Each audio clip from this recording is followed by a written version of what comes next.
Hello world, it's Benny with Benny's Pizza, and today I'm going to be showing you step by step how to make pizza dough.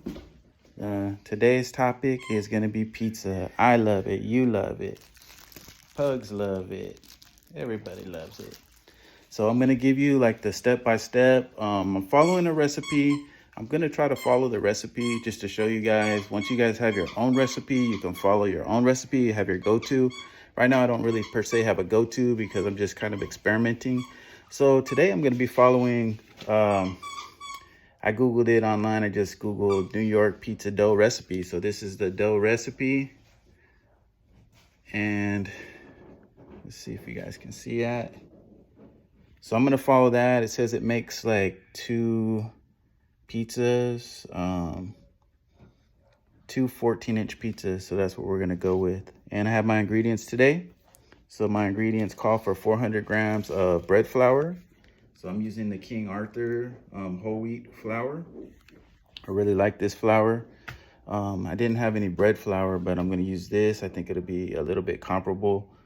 It also calls for 8 grams of instant yeast. So I got 2 different yeast packets. I'm probably going to use the organic instant yeast by Red Star today. And it calls for oil, so olive oil. And it just calls for 1 tablespoon of olive oil. Calls for sea salt. I don't have sea salt, so I'm going to use, for the sea salt, it calls for 8 grams. So I'm going to use this Himalayan salt. And also it calls for 10 grams of sugar. I didn't have sugar, so I'm going to use honey today. So it calls for 10 grams of sugar. So that's like 2.5 teaspoons. So I'm going to do a little bit more than double of that. So I believe I have 23 grams of honey. So I think the conversion is like 2 3/4 for each gram of honey. So that's what I'm going to use, of sugar. And then I have my flour here already measured out. And my scale of water is topped off.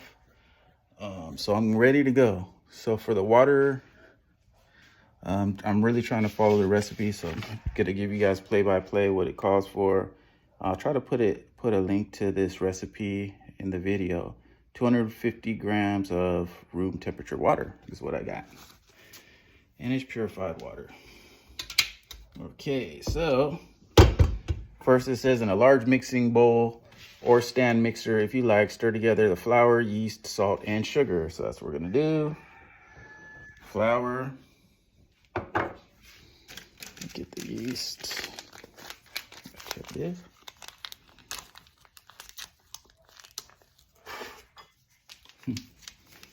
Okay, yeast, flour, yeast,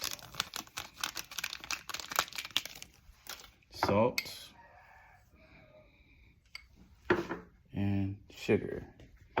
So remember, I have the honey, so I'm just gonna drizzle this in. Let me see if I can spoon this in.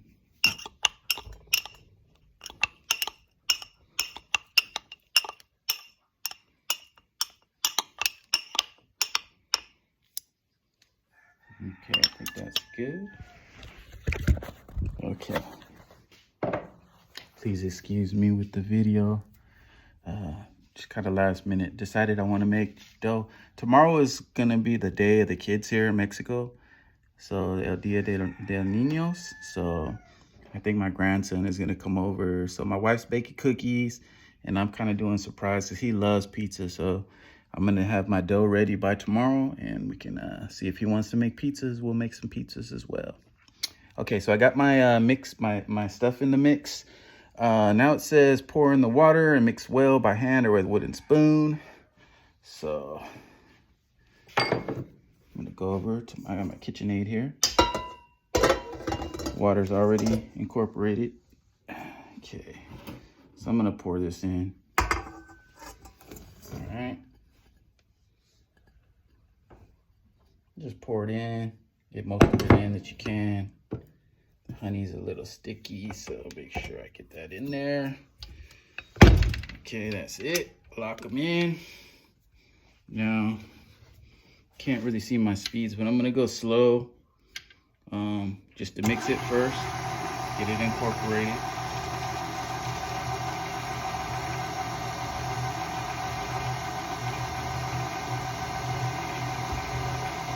And it just says pour in the water and mix well by hand or a wooden spoon or silicone spatula until all the flour is hydrated. So we're gonna get that all hydrated. So basically just once it looks like it's mixed and it's not all dry, has a more of a uniform moisture incorporated, then that's gonna be good.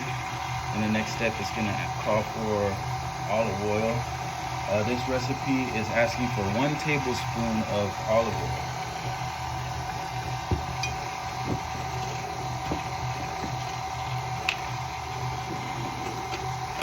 I do have a silicone spatula.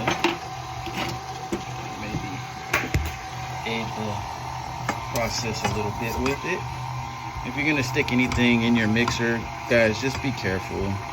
I used to work for a couple pizza places, and I had a manager who had a big Hobart mixer, and he dropped the bag in there because most of these pizza places, all of their ingredients are measured by bag for how much quantity. And so he dropped the bag in, and I think he hit the stop on the mixer and it was still kind of going. He tried to reach in and grab the bag, and his arm got extremely mangled. So he had a big scar. So safety first, everybody. Okay, so it's looking like it's getting kind of mixed pretty well. I'm gonna turn it up a little bit more.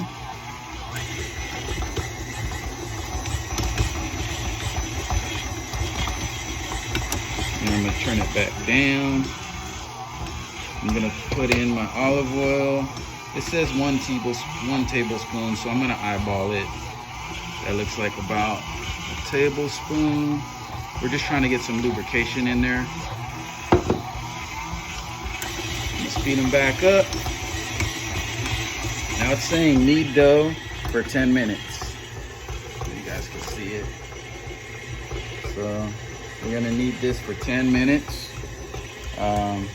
After that, we're gonna divide it into 2 equal pieces and form each piece into a ball, lightly oil and place into 2 separate sealed containers. Lidded glass food storage bowls or quart-sized takeout containers work well. I do have some containers that I purchased that I may use. I think they're a good size, so I'll probably use those. And I think they're by, let me see what I got. I wasn't planning on using them. These are Reynolds Easy Keepers. I have so many little tuppers that I've purchased over the years. They always seem to turn up missing. They always seem to be missing lids. I never have one without the other. It's like I have peanut butter and no jelly, or ham and no burger. And it's just life. So I'm constantly buying another one. Sometimes I stash them from my wife and my kids because they'll use them. I think they take them for lunch or work, and they just like stay at the job. Somebody inherits them. Anyways, I'm gonna use these ones while I have them.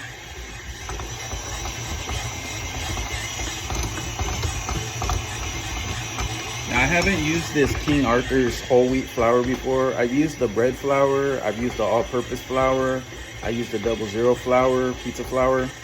I really like their brand. I don't know, it just seems like it's real easy to use. They usually have ingredients on the bag that tells you like their own recipes for like pizza and whatnot, and I followed their recipes and the pizzas have turned out great. So I'm pretty sure this should be okay. Now I don't know I do have a conversion chart with the different flours, and I don't know if there's a big difference with me using whole wheat in this variation, but we're gonna find out. But I do like wheat. I buy wheat bread. Wheat is pretty healthy.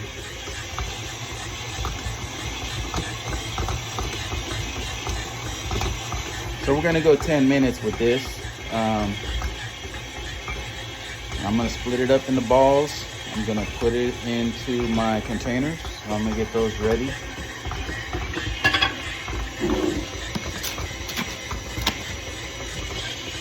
So you're gonna wanna lightly oil these.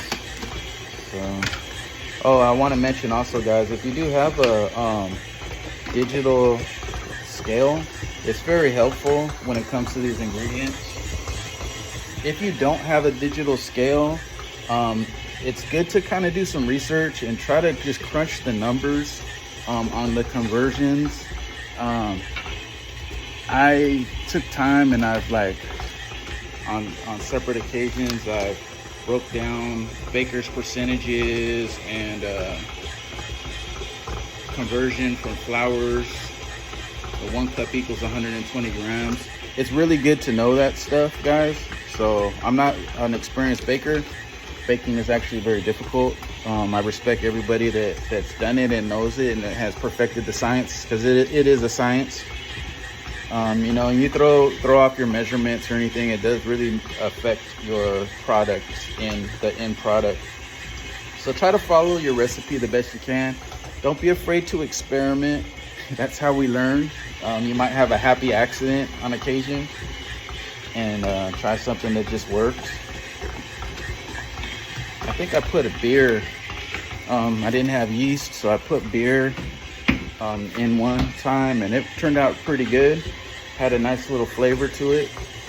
There is the yeast and the ingredients are similar in the beer, so you just have to compensate your hydration. If you do that, just put that into a factor with your water percentage for your moisture or hydration. Okay, this dough is looking pretty good, guys.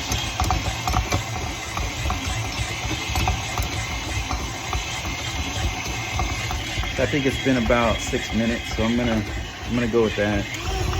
Give it a one last little Fast and the Furious Vin Diesel mix. Okay, so the Vin Diesel mix has got it done. So now I'm gonna lightly oil these, both of these. Just kind of get the oil in there, just enough. And if you can, with your hand or however you want to do it, lightly oil the sides. So you got to think this dough will potentially grow twice the size. So as it rises, it's going to expand. It's going to conform to your container. So if you do put it in a container, just make sure that the container is going to be big enough to compensate for it when it increases the size as it ferments. Okay, just gonna grease this a little bit. Okay, I'm gonna have to cut this in half also. So if you guys have a cutting board handy, use that. I got my cutting board. I got a dough cutter. I'm just gonna have to wash this off. Okay, be all right. And get my dough out. This looks like real pliable dough here. Okay, so you can measure it out. I think it calls for, I don't know if it gives me a breakdown on the size of the balls. It really doesn't, so I'm gonna eyeball it just to see. I mean, I can weigh it and do the math on it as well. Let's see, just for giggles. All right, so I'm just gonna throw it on here. I'm gonna throw it on the scale just as it is and see what we're working with. Okay, so we got 693. So I'm not a mathematician, but we're gonna kind of roughly split that in half as 7. So let's say about 350, I think, give or take. So let's do 347, okay? 347 each. That's what we're looking for, guys. 364. Let's see what this one is. Yeah, so we need a little bit more. 347 was the magic number. 322. 342, that's pretty close, guys. You can get it as close as you 346. I think I'm gonna be happy with that. So we got one 346 and one 345. So that's pretty darn close, guys. Okay. So we're gonna go with that. It looks like a pretty even split. I guess my math was better than I thought. So I'm gonna roll this in a ball. So for this part, it's gonna be hard for me to show you guys this. Let me see if I can set my phone here. Sorry about the hand. Okay, so I'm just gonna roll these into a ball. And you kind of just fold it in, fold it over, make it kind of sealed in the bottom. For the other one, same thing. Just kind of fold it, fold it, fold it, fold it. And underneath, you're just rolling it in, pinching as you do it. And get it kind of as smooth as you can. Once you get it kind of smooth and you're happy with it, place it in your container. Now you want to drizzle a little oil on the top, it says. You don't have to put too much, just enough. Just to coat it. Place your cover on it. Get it sealed. Okay, that's sealed pretty good. Get your other container, same thing. I'm gonna let these are going to sit for 2 hours. Let them rise. I'm gonna put them in the fridge for 24 hours. So I'm just gonna set them to the side, let them rise a little bit. Then I'm gonna put them in the fridge for 24 hours. Now the recipe doesn't say to let them sit first, but I'm going to because I want them to kind of get some time to grow a little bit. Okay, so fold it just like the first one in the container, and these will sit, guys. I'm gonna do a part 2 to this video because I'm going on almost 20 minutes, and show you guys once they're done. We're gonna make 2 pizzas step by step. Okay, thanks for joining me. I'll see you guys next time.